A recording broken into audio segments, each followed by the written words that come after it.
Você sabe que os povos antigos eram machistas quando eles escrevem uma história onde a pior punição para a humanidade é a criação da mulher.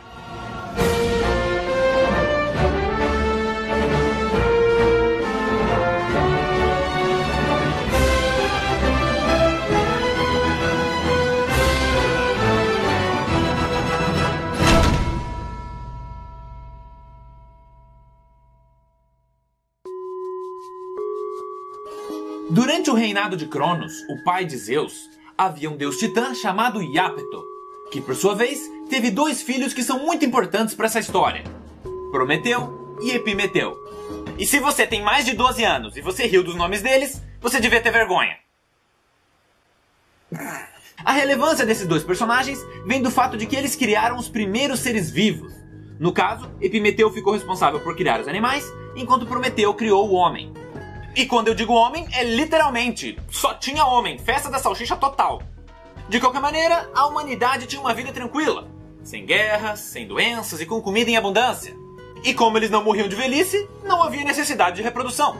O que não significa que a vida deles era perfeita, porque Zeus, com seu complexo de superioridade, não permitia que os humanos se desenvolvessem. Eles não tinham nem acesso ao fogo. E isso deixava Prometeu muito triste, porque ele realmente amava a sua criação. Ele queria ver o progresso da humanidade.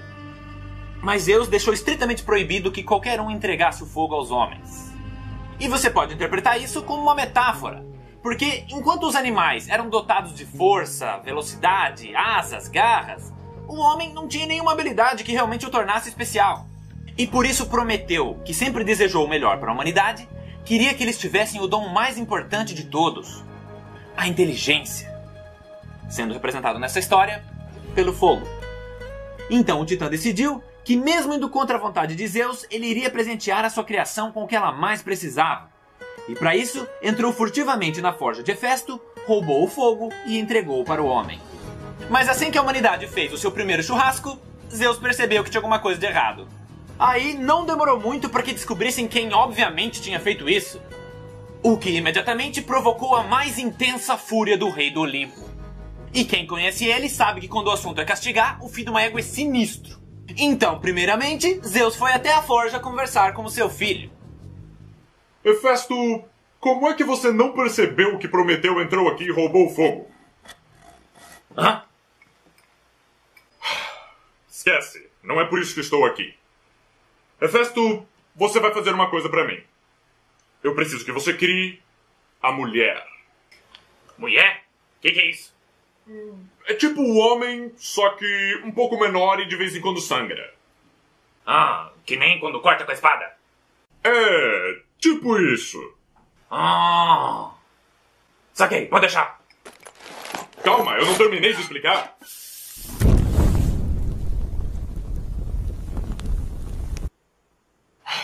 Me escuta. A mulher é uma criatura delicada. Então eu realmente preciso de toda a sua sutileza nesse trabalho. Porque da última vez que eu tava com dor de cabeça, você me deu uma machadada na testa. Ué, resolveu ou não resolveu? A tua mãe já te jogou num precipício quando você era um bebê de tão feio que você é. Não me obriga a fazer o mesmo. Enquanto isso, Prometeu, percebendo que Zeus estava planejando alguma coisa e sabendo que não teria como escapar de sua ira, foi até sua esposa e seu filho recém-nascido chamado Deucalion. E nisso, descobre que o seu maior medo tinha se tornado realidade. Pois quando ele optou por ficar do lado de Zeus durante a Guerra dos Titãs ao invés do de seu pai, o Titã da Mortalidade profetizou que todos os seus filhos nasceriam mortais. E esse destino tragicamente se concretizou com Deucalion. Prometeu então abraça sua família e diz o quanto ele os ama. E mesmo sem explicar, sua esposa entende que esse não é um simples momento de afeto.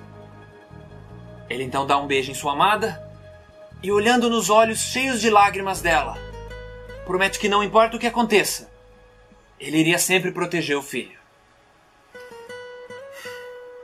E eu tive que escolher muito bem as palavras dessa frase para não dizer que prometeu.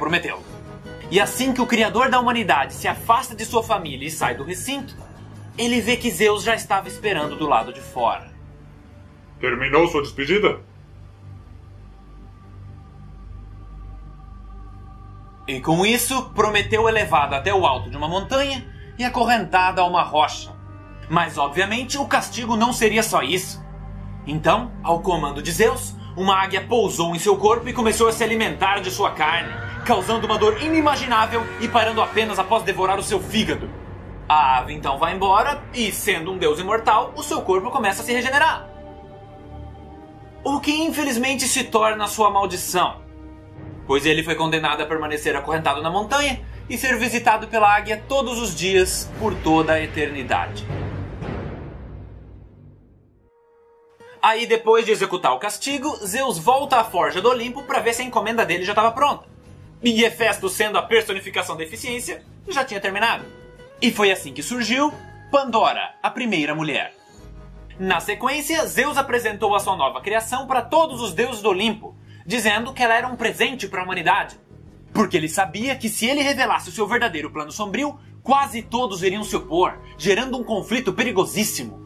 Então Zeus optou por ludibriar seus colegas do Olimpo e utilizar Pandora como uma bomba relógio. E a próxima parte desse plano foi convidar todos os deuses a presentear a primeira mulher com algum dom. Afrodite lhe deu beleza, Atena passou destreza manual, Apolo a ensinou a cantar, Poseidon a nadar e assim por diante. Até que chegou a vez de Hera, pois ela era cúmplice de Zeus. E se Pandora era uma bomba, a rainha do Olimpo estava prestes a acender o pavio. Porque o dom que ela entregou de presente foi a curiosidade. Na sequência, Zeus dá um passo à frente e diz que em troca de todas as oferendas que ela recebeu, Pandora teria que provar sua confiança. E com isso, o rei do Olimpo lhe entrega uma caixa. Que na verdade era um jarro, né? Só que no século XVI um cara traduziu errado e aí todo mundo começou a chamar de caixa. Mas como eu não tô afim de mudar o título para O Jarro de Pandora, vamos continuar chamando de caixa. Continuando a história. Zeus entrega o recipiente e diz que ela nunca deverá abrir, em hipótese alguma. E os outros deuses concordam que é uma troca justa. Com tudo resolvido, chega a hora de Pandora ir para o mundo dos homens. E eu sei que nesse exato momento muitos de vocês estão se perguntando: peraí, quer dizer que tem um monte de homens e só uma mulher? Pois é, galera, é o velho problema das Smurfette. Mas de qualquer maneira, Zeus já sabia exatamente para quem ele ia entregar Pandora. Pois entre os homens vivia o irmão de Prometeu. E como o rei do Olimpo queria se envolver o mínimo possível com a trajetória de Pandora, ele resolveu escolher alguém para levar ela até Epimeteu. E adivinha quem foi? Hermes, o motoboy do Olimpo. Fala aí, truta, tudo certo? Seguinte, meu velho disse que tu é firmeza, mano, tu é parça. E como ele ficou sabendo que você tá solteiro, meio na seca, ele quis fazer um agrado pra você, tá ligado? E fica sussa que eu sei como é que é. Eu mesmo já tô subindo pelas paredes, velho. E pior que com a Talara eu consigo mesmo. Bom, a Pandora já tá chegando. E cá entre nós, ela é mó gatinha, véi. Pô, meu pai podia ter dado ela pra mim, né? Ah, mó cuzão. Então ela entra no recinto e, percebendo todos os seus atributos, Epimeteu imediatamente se apaixona. Eles então se casam e começam uma vida felizes juntos. Porém, sempre com a caixa ao lado. E ela sabia muito bem que não deveria abrir. Mas a cada dia que passava, a curiosidade presenteada por Hera se tornava mais angustiante. Então, inevitavelmente, o dia fatídico chegou. Pandora sucumbe à tentação e abre a caixa. Mas o que ela não sabia era que dentro dela Zeus havia colocado todos os males do mundo. Inveja, crueldade, guerra, fome, doenças. E quando foi aberta, todas essas calamidades saíram e se espalharam pelo planeta. E Pandora tenta fechar a caixa para impedir que tudo escape de dentro dela.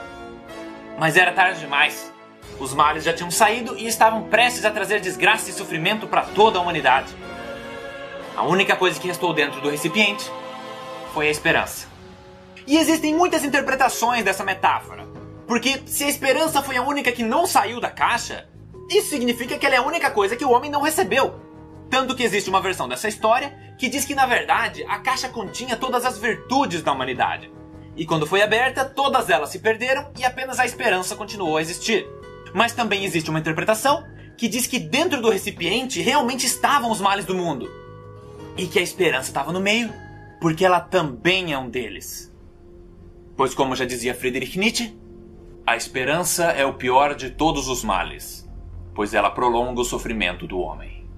Mas chega de falar disso, isso aqui não é uma aula de filosofia.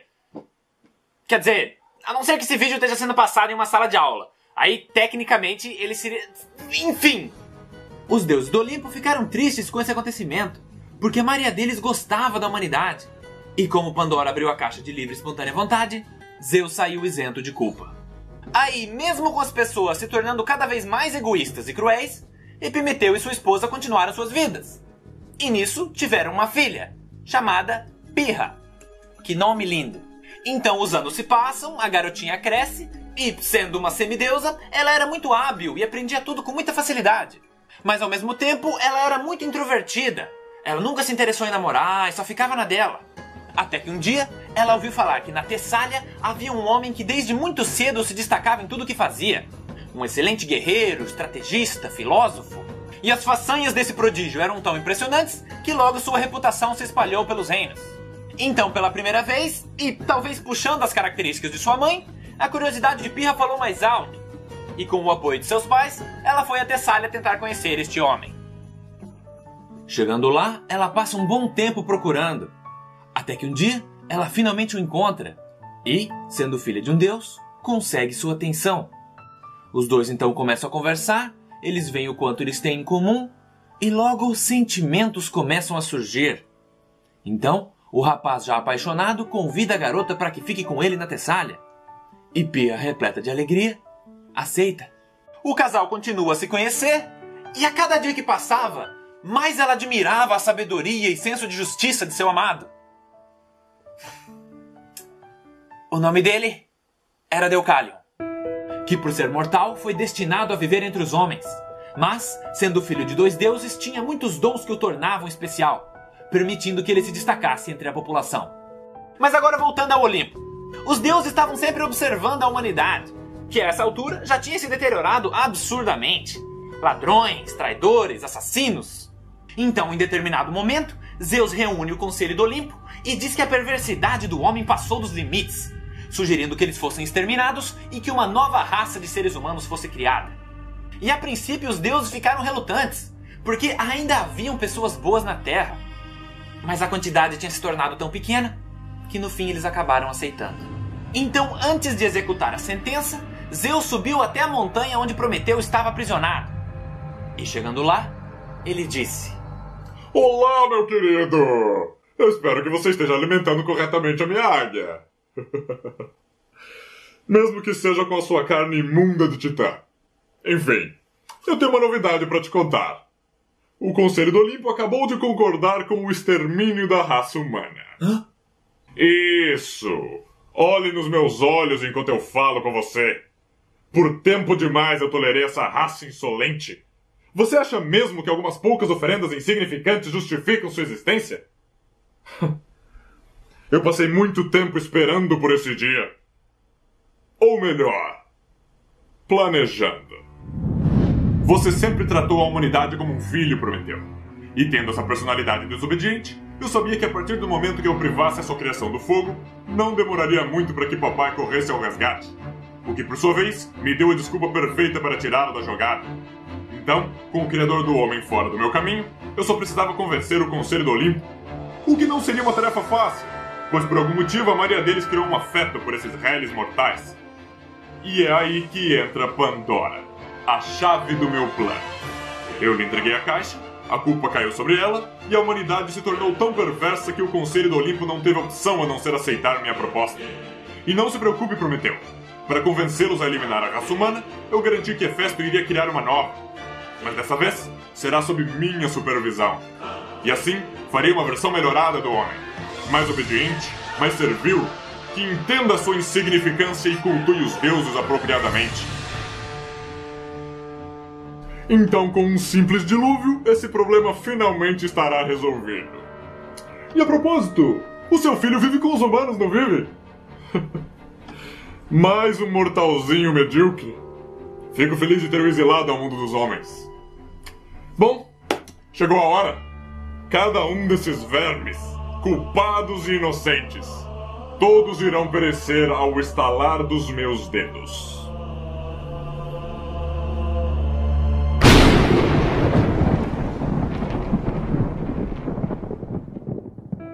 Mas o que Zeus não sabia era que Prometeu tinha o dom da profecia. fazendo com que ele recebesse visões de qualquer mal que pudesse acontecer com seus descendentes e também permitindo que ele se comunicasse profeticamente com eles. Então, antes mesmo que as nuvens de tempestade começassem a se formar, Prometeu secretamente enviou uma mensagem divina para seu filho.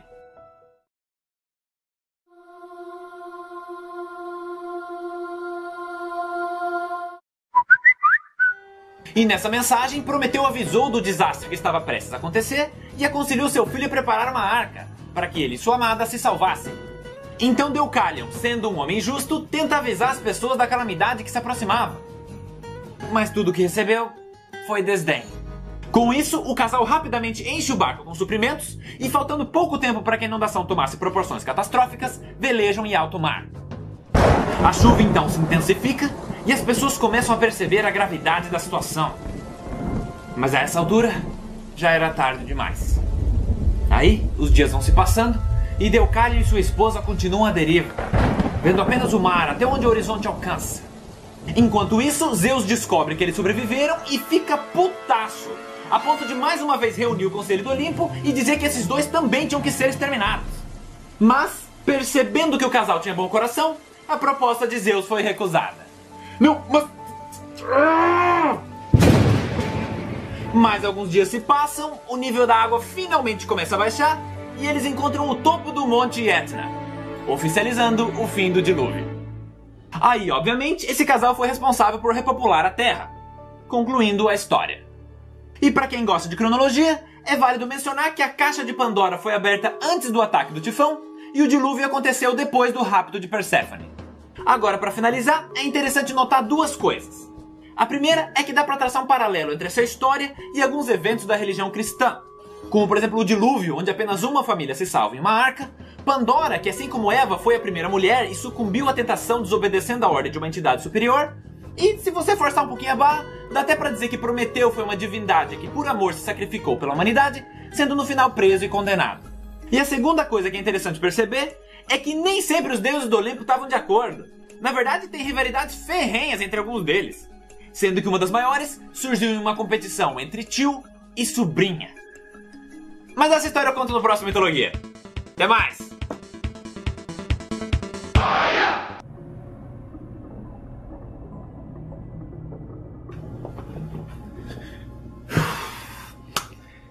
Finalmente eu terminei tudo. Cada defunto no seu lugar, toda a papelada preenchida. Eu nem acredito que finalmente eu e a Perséfone vamos conseguir tirar as nossas férias nos Campos Elíseos. Vão ser só 2 dias, mas não tem problema, vai ser maravilhoso. Eu só preciso que por um fim de semana nenhuma desgraça aconteça. Filho da puta!